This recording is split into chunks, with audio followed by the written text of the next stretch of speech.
Speaker Martin Romualdez. Marami po siyang kinento, pati yung Department of Health.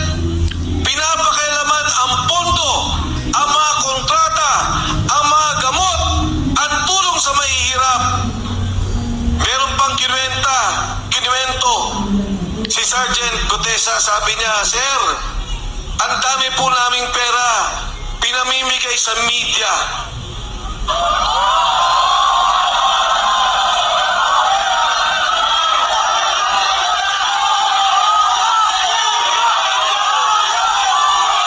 Ang sabi ko, Sergeant Gutesa, mas maganda na ikwento mo yan kay Senador Marcoleta. Mas magandang siya ang makadinig dahil siya naman ang taga-pamahala, ang pinuno ng Blue Ribbon Committee. Kaya po nakita kami. Sabi ko kay Senador Marcoleta, Kadante, pakinggan mo lang. Sabi niya, Mike, totoo ba yan? Yan bang taong yan kilala mo? Sabi ko, pakinggan mo. Dinggin mo ako ano sasabihin niya at magugulat ka. Nakita po kami. Kinuwento ni Sergeant Gutesa kung ano yung ginagawa nila na bigayan ng pera.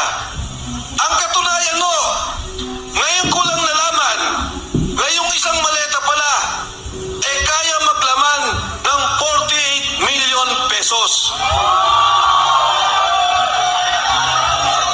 At yung pala pong 1 milyong piso, ang kalagahang bigat ay 1 kilo. Hindi na ho sila nagbibilangan ng pera. Kinikilo ang pera para malaman kung magkano. Magugulat kayo nung pinento niya. Di siyempre, isang delivery, 2.5 billion pesos ang diniliver. Inaakyat sa bahay ni Saldico mula po Valle Verde. May bahay si Saldico. Doon po kinikilo pera, binibilang, ilalagay sa maleta. Dadalhin sa bahay ni Saldico, dyan po sa Shangri-La Horizon sa BGC. Inaakyat lahat ng maleta at binababa muli. Hindi ko po maintindihan, tinanong ko, Sarge, bakit inaakyat pa yung maleta, ang bibigat, pagkatapos ibababa muli? Sabi niya, Sir, hindi ko rin po alam. Pero ganun po ang aming ginagawa. Ngayon ko lang napagtunton sa yung palang mga maleta, kinukunan ng litrato para malaman ang delivery kay Speaker Martin Romualdez. Ngayon po, noong una, si Sergeant Gutesa sabi niya, hindi ko kailangan ng protective custody o proteksyon ng Senado. Sabi niya, huwag niyo na rin po kung isama sa Witness Protection Program. Sasama siya sa mga kasama niyang Marines. Noong una, hindi po kami nakapag-usap ng direkta. May nagsasabi lang po kung ano ang kanyang mensahe. Ngayon, ang huling mensahe noong nakaraang 2 linggo, hindi na po siya pinoproteksyonan. Siya po ay kinukulong na, illegally detained ng kanyang makasama ng MC2 ng Philippine Marines.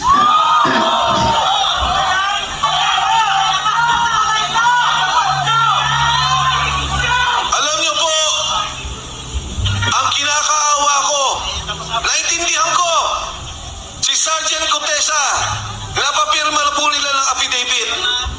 Umatras na, iniba na ang kwento.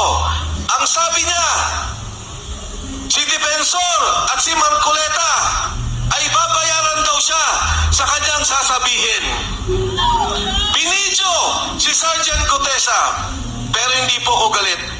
Kahit nabaguhin niya kwento, naintindihan ko. Dahil pag ang pamilya mo, ang asawa mo, ang mga anak mo, ang tinakot, naintindihan ko, Sergeant Gutesa, huwag kang mag-alala, naintindihan ka ng sambayan ng Pilipino.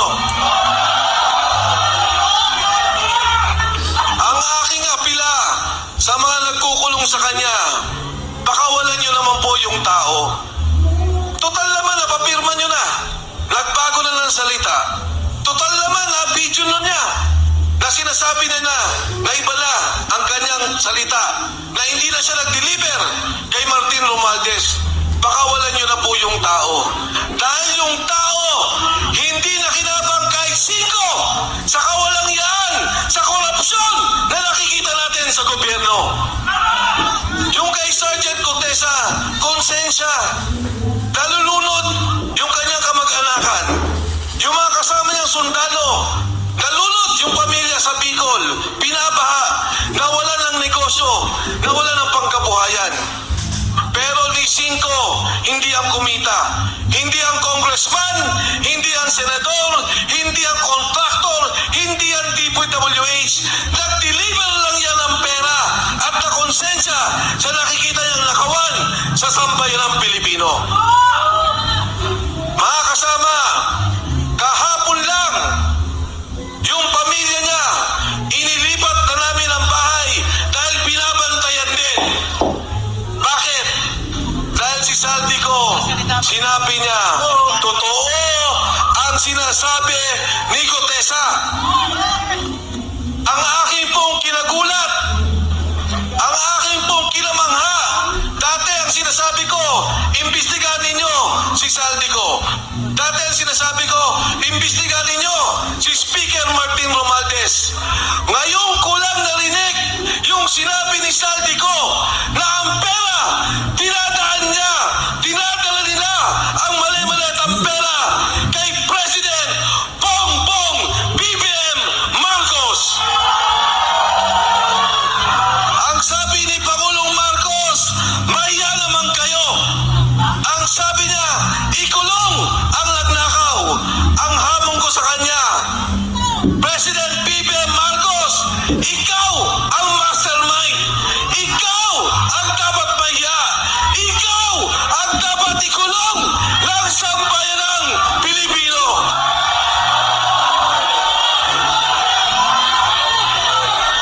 Ngayon, sasabihin nila, ang sabi po nila, Saldico, umuwi ka, harapin mo ang kaso. Ngayon, ang sabi nila, may kaso na si Saldico. Nung araw, ang sabi nila, wala silang kaso kay Saldico.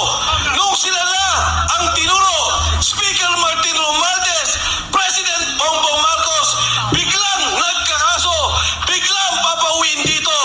Para ano? Patahimikin? Para ano? Pabalik na rin? Para ano? Patayin at mawala na ang tunay na mastermind, ang tunay na nagbebenepisyo sa korupsyon, pondo ng sambayanang Pilipino. Yan pong pondong yan, pera nyo, binabayaran natin lahat yan. Buwis yan ng taong bayan. Tapos ganyan lang mangyari. Paano ang edukasyon? Yung PhilHealth, kinunan nila yung pondo. Paano ang mga na-hospital? Hirap na ang mga Pilipino.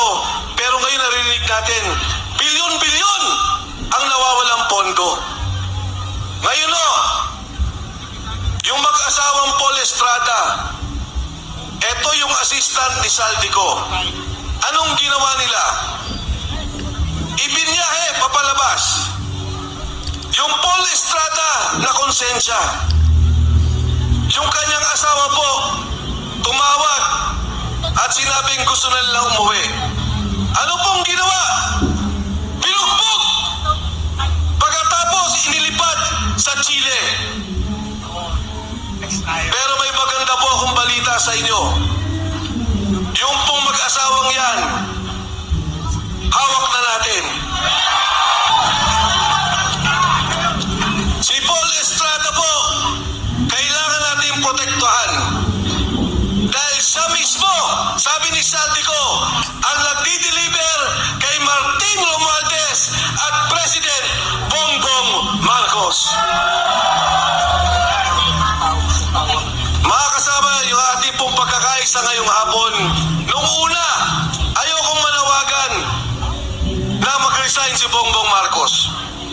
Ayoko pong malawagan doon sa sarabi sinasabi nila na magnanakaw at dapat ikulong si Bongbong Marcos. Pero dito sa akin nakikita, yung pagsalita ni Saldico, wala na pong kaduda-duda. Si Saldico, chairman ng Appropriations Committee ng Kongreso. Bata nila, tao nila, 3 taon.